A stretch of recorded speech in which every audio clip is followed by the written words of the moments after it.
say every destination has a beginning, but some journeys have no end. At 12 a.m., a train appears from the darkness. It carries no passengers by accident. Every ticket has a name, every stop has a purpose, and every traveler must eventually decide whether to stay aboard or step into the unknown. Welcome to the midnight train to nowhere. Daniel Mercer felt hopelessly lost as he shuffled onto the empty platform. The station looked closed. Lights off, all the other gates looked locked. Nothing but concrete and graffiti. The platform was barely illuminated by the emergency lights. Dim, uneven, as if the bulbs were straining to stay on. Scrutinizing the station, he had the feeling something was off. Had he seen anyone since walking in off the street? He must have. The city was always alive at this time of night. But why couldn't he recall? The more he thought about it, the foggier the last few minutes seemed to be. He was just exhausted, he told himself, as he looked for a place to wait. Despite the emptiness, the bench he had plopped down on was warm, like someone had just stood up. 11:59 p.m. Daniel told himself he'd leave and just pay for a cab at 12:05, if no train arrived. That was reasonable. Most in the city ran on 15-minute intervals. Staring down at his phone, he couldn't recall exactly when he had sat down. The rails began to hum as the display updated on his screen. 12 a.m. The train didn't seem to come from either direction. As he looked up from his phone, it simply occupied the space in front of him. The door lined up perfectly across from where he sat. Steel cars stretching down the tracks with no discernible front car on either end. Windows fogged from the inside. Passengers in their seats, silhouetted by the interior lights, dim and uneven. Their profiles creating familiar images like Rorschach on the glass. The doors slid open. As Dan stood, a woman in a conductor's uniform stepped up to the open door. An out-of-date grey pantsuit seemed to wash out her friendly face, making the conductor's smile appear more malicious than welcoming.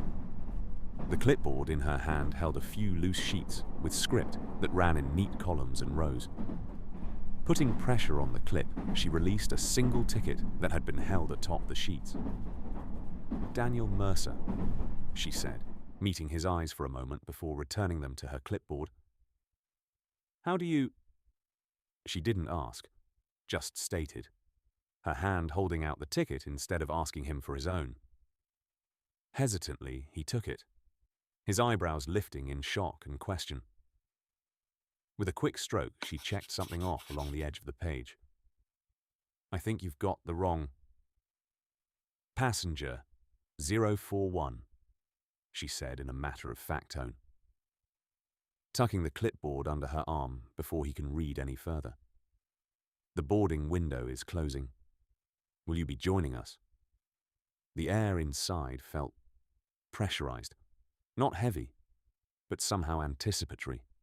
Passengers filled the car, spaced too evenly, some sitting way too still. As Dan walked down the aisle looking for an empty seat, he noticed a familiar-looking older man holding a wedding ring between his thumb and pointer finger so tightly the two knuckles had gone white, his eye framed by the circlet of gold. A woman staring at her reflection in the window, her reflection mouthing inaudible words. A teenager watching a looping video on his phone. No one spoke or moved to get off as the doors closed. Dan looked out the window, searching for the familiar scenery of the city. But he couldn't make out anything beyond the glass.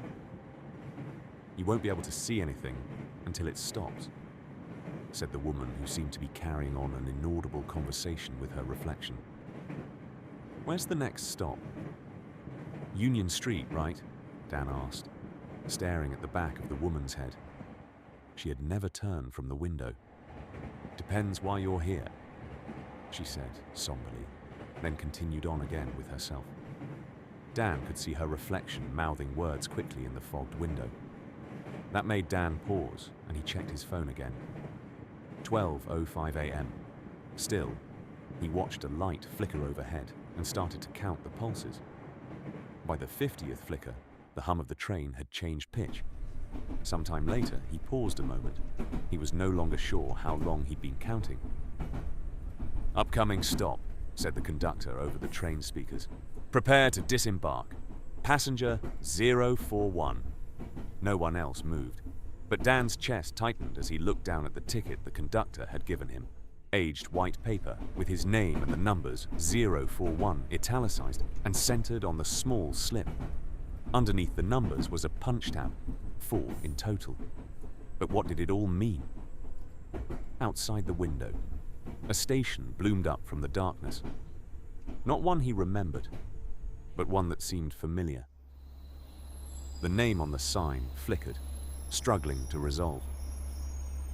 Then settled. Mercer. Daniel Mercer looked at the sign that bore his name. He raised a questioning eyebrow towards the conductor. This time she offered no words and just tilted her head towards the opening doors. Stepping out onto the platform, he noticed it smelled like antiseptic and petrichor. The building beyond illuminated the foggy night. It looked like a hospital. This place was too quiet, too close to the platform. Dazedly, he walked forward. It only took a few steps to make it from the platform to the sliding glass doors of the building. There was no admitting desk or waiting room, just one hall on the other side of the empty lobby, seeming to stretch back farther than it should. As he started down the hall, sound bled back into existence, and the low moans of pain and anguish accompanied him down the corridor. Machines beeping in a slow, unsteady rhythm, getting louder as he made it to the end of the hall. Single door stood at the end, door slightly ajar with a small black placard that read, "Room 041. His wife lay in the bed, alive. Exactly as she had been the night Dan had left early, before the argument finished, before the words were left unspoken. He crossed the room to her side, taking her hand in his. "How did you get here?" she asked when their hands met, not opening her eyes to meet his gaze. "I don't know," Daniel replied, each word echoing the unsteady beating of his heart as it tried to climb out of his throat. "You never stayed long enough to know," she said in admonition, still not meeting his gaze. Daniel jerked back as if slapped. He couldn't do this again.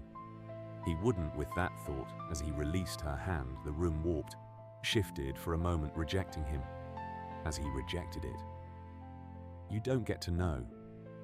"Not now," she said, finally looked at him.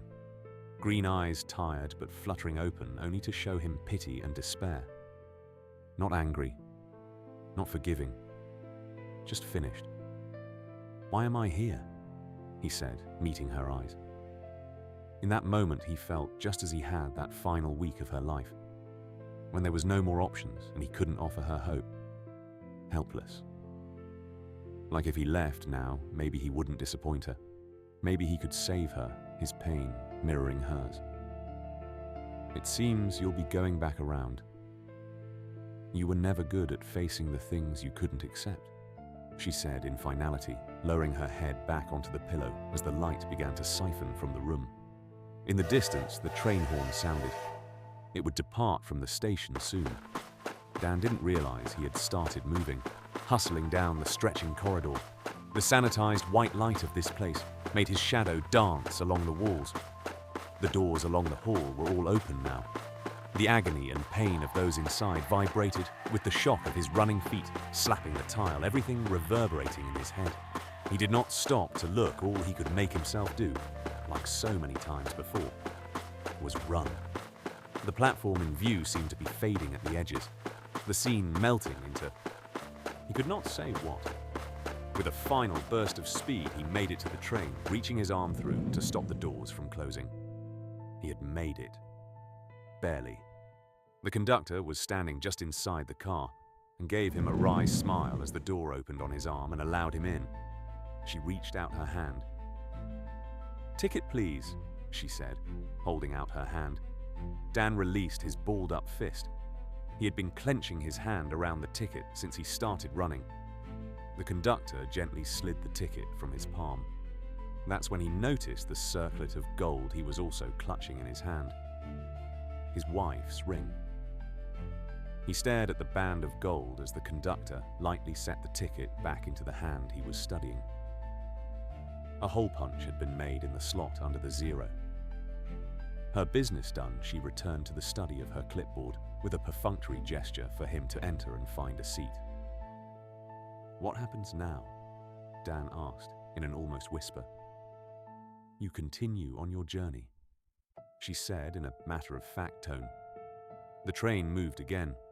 It seemed like eternity for Daniel before another station formed in the dark. It was not his stop. He somehow knew that, and turned his attention from the outside world back to the ring. He held it up with 2 fingers right in front of his eyes. He stared for a long time at the word forever. He had the jeweler carve that promise into the underside of the band the day before he had asked his wife to marry him. Lost in thought, he barely registered the passenger who had just boarded the train, passing him as he walked down the aisle to find a seat. "Next stop, approaching," said the conductor once more.